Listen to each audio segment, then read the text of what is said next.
Le dimanche 6 janvier prochain, le président de la FIFA Gianni Infantino est attendu en République de Guinée, pour sa première visite depuis son élection à la tête de la FIFA.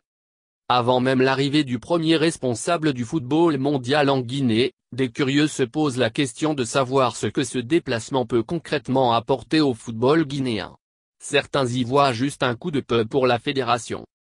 Rencontré pour évoquer ce sujet, le premier vice-président de la Fédération guinéenne de football, Amadou Diaby, explique que c'est juste une visite amicale et de soutien. Selon lui, le fait de recevoir la FIFA en Guinée, ne fera que renforcer de plus l'image du pays à l'échelle internationale et mondiale. Gianni Infantino ne vient pas pour se promener en Guinée ni pour distribuer de l'argent. Il vient pour rencontrer les autorités au plus haut sommet. Il va trouver qu'on a réhabilité le centre technique de Nongo. Il effectuera aussi une visite au centre de formation de Yorokogia, du président Antonio Souaré. Il va jouer des relations avec la Guinée, et aider à faire développer notre football à la base. C'est une visite d'amitié, de collaboration et de soutien que le président de la FIFA effectue en Guinée. Tout comme le président Ahmad Ahmad.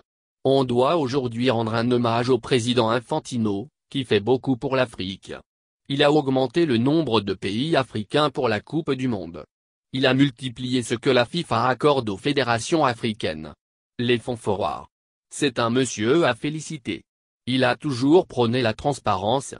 Donc c'est un honneur pour la Guinée de l'accueillir chez nous. Le comité exécutif de la Fédération guinéenne de football est fin prêt pour le recevoir, a laissé entendre Amadou Diaby.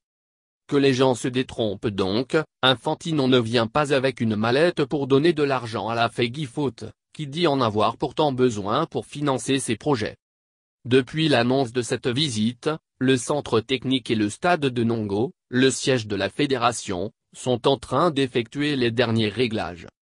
Avant Gianni Infantino, c'est le président de la CAF Ahmad Ahmad, qui sera le premier à fouler le sol guinéen, ce dimanche matin.